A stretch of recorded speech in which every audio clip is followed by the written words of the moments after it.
Bangré, l'accélération, c'est bien fait, il est passé. Il a du feu dans les jambes. Le bon ballon, c'est bien. Gélabert essaie de se retourner, redonne encore. Le centre, pourquoi pas?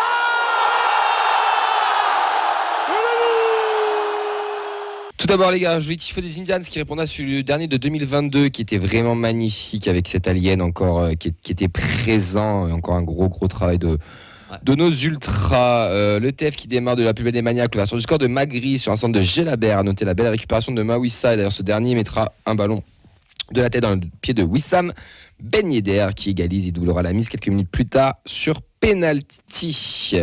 À noter que l'ASM a joué 40 minutes à 10 contre Anse Golovin après un rouge sur un vilain geste d'humeur sur Denum. Score final 2-1. Messieurs, quel point vous voulez aborder, Nathan? Tu vas aborder quoi? Alors moi j'avais un petit coup de gueule sur les 35 dernières minutes. Voilà. À partir du moment où Monaco a pris le rouge, le fait qu'on a été inexistant et que le gardien de Monaco n'a eu aucun arrêt à faire. Ben moi je vais te suivre, c'est surtout le fait de ne pas marquer à 11 contre 10 et le retour de Wissam Ben Yedder au stadium avec l'avis un petit peu partagé des gens. Ben moi je trouve que c'est un match qui, sur son ensemble, résume parfaitement notre début de saison et surtout notre niveau actuel. Ça donne beaucoup de réponses. Eh bien, je te laisse commencer sur ça, mon cher Sacha. Bah écoute, c'est très simple. Je te dis le match, comment je l'ai vécu moi du stade. J'ai l'impression qu'il y avait tous les ingrédients qu'on a vus depuis le début de la saison au TFC. Donc la période qui va de 5 à 10-15 minutes où on arrive à jouer, où c'est toujours le moment où on voit qu'il y a de la qualité, on produit des choses, en plus on marque. Derrière, tu constates aussi qu'il y a des gros trous d'air et que face à certaines équipes, il y a une voire deux classes d'écart. Il y a un Guillaume Rest en feu qui sort un arrêt devant Balogun. Monstrueux. Je l'ai revu, je comprends toujours pas comment il fait. Et puis, il y a la fameuse frustration et la disette offensive où tu peines à y croire. Au final, tu as les situations, tu as les faits de jeu qui font que tu te retrouves en situation favorable pour aller chercher quelque chose et tu n'y arrives pas. Et j'ai l'impression que, on en parlera après, mais la première partie de saison du TFC, c'est ça en fait. On aurait pu, mais on n'y arrive juste pas. Et je trouve que ça dit des choses sur le niveau de notre jeu offensif, le niveau de nos cadres, de certains joueurs qu'on attendait peut-être plus, et sur la manière dont on se voit par rapport aux autres.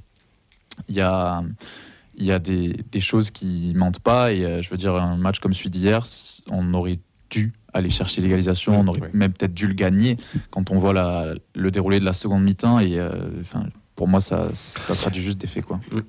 On aurait dû le gagner quand sur la première mi-temps, on se fait écraser de A à Z quand même. Bien sûr, c'est vrai. Mais tu vois, t'es ambitieux. Non, mais je comprends. Ça veut dire que tu as un scénario de match qui fait que tu arrives encore vivant à la pause. Ouais. Et de te dire après, avec le fait de jeu qui est quand même donné, le geste à la con de Golovin, tu te dis c'est une chance de finir en supériorité numérique. Et là, si je peux rebondir sur mon point, vas-y. Moi je trouve ça inquiétant.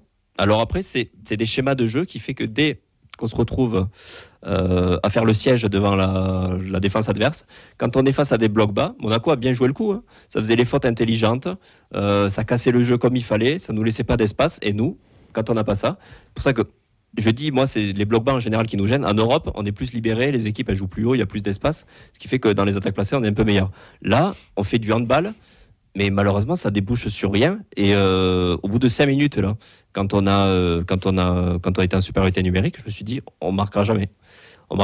Les schémas, c'était toujours les mêmes. Ça manque d'idées, de décalage, de créativité. Mais la fameuse créativité. Mais après là, on a l'impression que c'est au-delà de leur force. Moi, j'ai vu des mecs perdus dans les appels, c'était toujours les mêmes.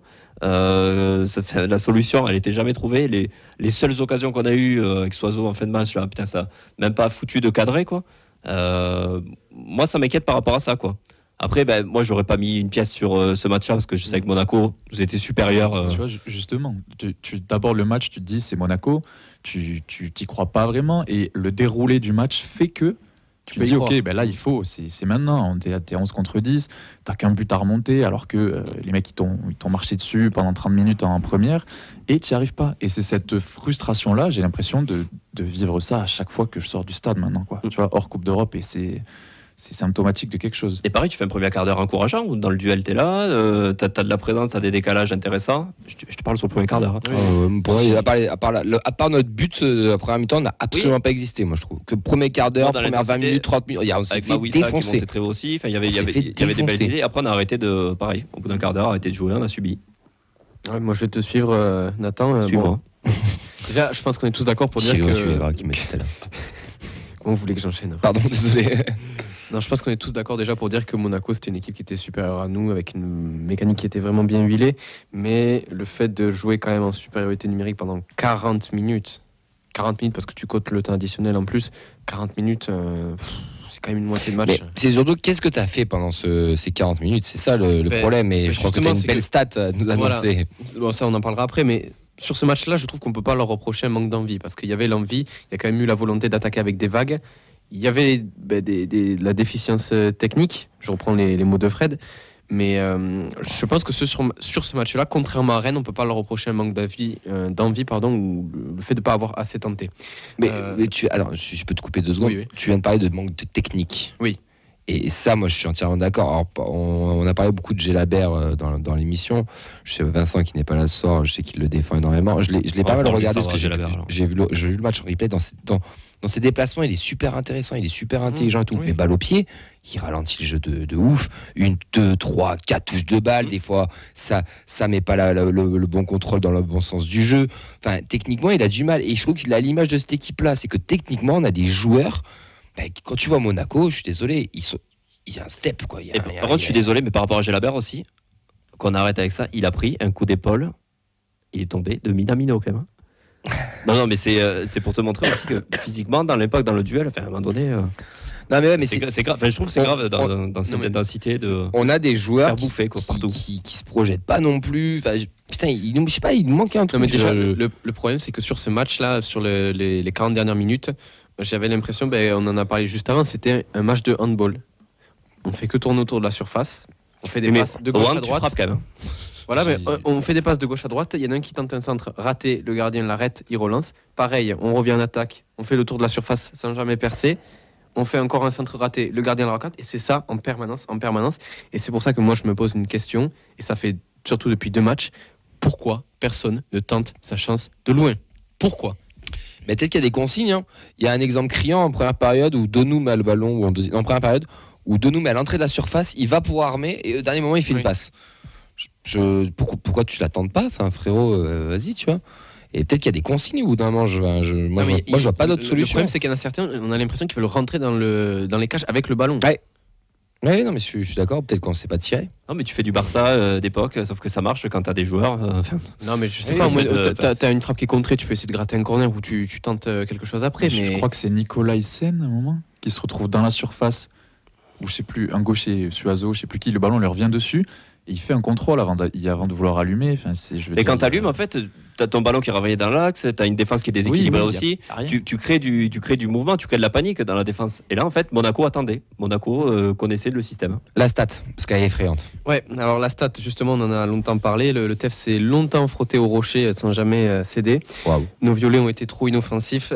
En attaque, et mercredi soir, ils ont pêché, on l'a dit, dans un seul domaine, c'est les centres. Et pourtant, c'est ce qu'on leur reprochait le week-end dernier. Bon, vous avez le script quand même, mais je vais essayer de vous faire deviner en quelques secondes le nombre de centres qu'on a fait sur ce match. J'ai pas lu le script. Parce que lui, il le sait, parce que c'était son 2e point qu'il m'a envoyé par texto. Pensez à Bordeaux. Vas-y. 33 Ouais. Voilà, c'est ça. Donc, on a effectué 33 centres. Bon, malgré tout, il y en a quand même un qui a été décisif, celui de Gelabert pour Magri. Le seul. Voilà, mais pour ce qui est des 32 autres, on est à moins de 40% de réussite, donc ce qui donne à peu près 13 centres corrects sur 33. Après, on leur a reproché la semaine dernière, face à Rennes, de jouer trop dans l'axe et de pas centrer. Là, oui, mais là, tu fais face à une équipe qui est réduite à 10 et qui se regroupe. Et la seule manière de les déstabiliser un peu, c'est d'aller toucher les côtés. Sissoko, il s'est régalé à faire ces trucs-là, mais tu vois, derrière, il n'y a pas de. Ouais. Je pense que le Auxence disait domination stérile, une frappe contrée ou un centre, le gardien l'arrête. Là, ça va même pas jusqu'à le gardien l'arrête, en fait. Je veux dire, le gardien de Monaco, les highlights de son match, c'est d'aller chercher sa gourde pour gagner du temps, quoi. On l'a pas mis en danger plus que ça, et c'est terrible. Ouais, et pourtant c'est le 3e de Ligue 1 et c'est logique de perdre entre guillemets, mais comme vous dites, le scénario faisait qu'il y avait peut-être quelque chose à jouer, mais moi je te rejoins un petit peu Sacha, c'est le TFC à son niveau là et ça représente bien puis un peu tout ce qu'on vit depuis le début de la saison, et ce qui est fou et ce qui est frustrant, c'est qu'à chaque fois on se dit putain, il manque pas grand chose, il manque juste ça, un peu plus de réalisme, un peu plus d'une action qui va bien, et on l'a jamais en fait. Enfin, ça fait 18 matchs qu'on l'a pas, ou on l'a eu une fois pour moi, on l'a eu une fois face à Liverpool. Mais c'est ça. Tu regardes ce match-là, t'as vu aucun match du TF cette saison, tu regardes celui-là, t'as tout vu. Ouais. Il y avait ce qu'on a fait cette saison, t'as tout vu. On va répéter un point qui avait déjà été dit. Pour moi, il manque quelqu'un qui a du caractère, quelqu'un qui est capable de bouger tout le monde, d'aller haranguer le public, d'aller chauffer un petit peu tout le monde. Enfin, quelqu'un qui est un nerveux, quoi. Surtout que le public, là, tu le sentais prêt à Oui. rugir, quoi. Oui, il y avait oui. il y avait de l'agacement, quoi. Quand on était à la 7e ou 8e phase de jeu autour de la surface, Voilà. sans qu'il se passe rien, il y avait vraiment quelque chose à faire, quoi. Tu grattes une touche, tu vas voir le public, tu l'élèves un petit peu pour énerver. Et de toute façon, tu es chez toi, tu as ton public. Tu joues contre une équipe, alors certes c'est Monaco, mais qui est à 10, il faut les faire craquer physiquement et mentalement aussi, quoi. est-ce qu'on avait les moyens de le faire? Ça, c'est autre chose. C'est chiant à force, hein. C'est chiant. Messieurs, ah oui, pardon, le retour de Ben Yedder, tu veux en parler, Auxence? Un avis partagé apparemment. Ouais, un avis partagé, parce que bon, on est tous, je pense que tout le monde est au courant des accusations quand même assez graves qui sont. Il est accusé de viol. Voilà, il est accusé de viol. Assumé innocent pour le moment. Voilà, donc tout ce qui est juridique et dans le droit, moi je j'étudie pas dans ça, donc je vais rien dire parce que ça me regarde pas et je veux pas raconter n'importe quoi. Mais c'est vrai que le retour de Wissam, c'était quand même l'une des raisons qui m'avait motivé à braver le froid, parce que pour des jeunes de notre génération, je pense que Sacha et Elliott vont pouvoir confirmer, mais c'est quand même la première vraie légende du club, le premier mec qui nous a vraiment. Même pour les plus vieux, on l'aime bien. Aussi, mais c'est vrai que pour nous, il y a quand même une place à part entière. Surtout au projet TFC.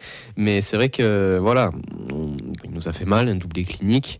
Ça a été l'un des rares à pas jouer la montre. Après, il est revenu au virage brise avec un message assez sympa sur le torse. Et bon, on a vu des réactions un petit peu partagées. On avait des gens qui l'applaudissaient pas, d'autres qui l'ont applaudi sans regret. Après, quand tu es accusé de ça. viol, c'est compliqué aussi de lui faire une ovation à un joueur comme ça. Oui, voilà. Moi, j'ai du mal à comprendre. C'est mon petit coup de gueule qu'on puisse siffler nos joueurs à la fin du match parce qu'ils font un mauvais match, et par contre applaudir des joueurs qui jouent plus pour nous et qui sont mis en examen. Tu vois, le 2 poids 2 mesures. Je me dis qu'il y en a certains qui vivent encore dans le passé et qui n'arrivent pas à s'en détacher, quoi. Tu sais, il y en a encore qui applaudissent à Bouclal. Hein. Ouais. Bon, c'était une balle perdue, ça. Mais moi, personnellement, c'est un joueur que j'adore et que j'ai adoré, que j'adore. J'étais pas au stade mercredi, malheureusement, mais je n'aurais pas applaudi. Tu vois, j'aurais respecté, j'aurais apprécié qu'ils viennent vers nous, mais je n'aurais pas applaudi. Après, voilà, c'est des choix, c'est des convictions personnelles. Ouais, chacun voilà, c'est personnel. fait comme il veut, et s'il se trouve, il sera jugé, et il sera peut-être innocent ou pas, on ne sait pas. En fait, on n'a pas les informations, on n'est pas dans le truc. En tout cas, il n'a pas célébré, alors que c'est un même joueur qui est en manque de confiance et qui vient de remarquer, enfin, qui n'est pas toujours titulaire, et qui est titulaire, il nous met un doublé. Bon, bah voilà, il se relance un petit peu. Bon, après, c'est comme tu dis, tu siffles tes propres joueurs, mais tu es capable d'aller applaudir l'adversaire. Bon, après, voilà. Chacun fait comme il veut. Des fois, il vaut mieux ne rien faire et au moins on reste neutre. Vos top, vos flops? Je l'ai dit à moitié tout à l'heure, mais je suis obligé, je te le vole. Vas-y. Guillaume Rest. Ouais.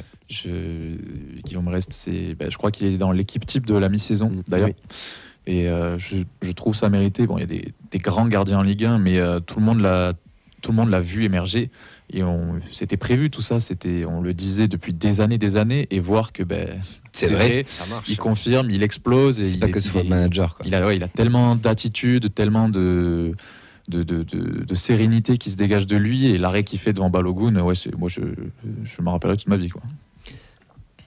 Même même s'il nous fait une petite cagade dans l'axe. Oui, je suis d'accord. Mawissa, que je trouve qui est assez rafraîchissant. Ouais, il est assez rafraîchissant, mais il nous coûte un but. Voilà, c'est une erreur. C'est une belle passe D quand même. C'est une belle passe D, mais il est tout jeune. Il a que 3 matchs de Ligue 1. Il avait un match de Coupe d'Europe.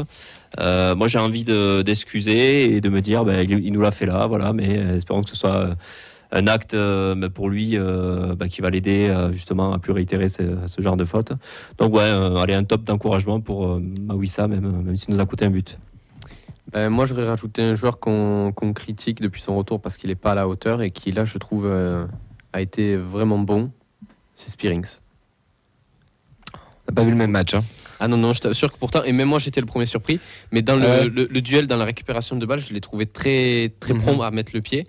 Et alors, il n'a pas été crédité de passe D ou quoi que ce soit, mais franchement, je trouve que ce soir-là, il a vraiment rempli son rôle de milieu défensif, milieu décisif, lapsus révélateur.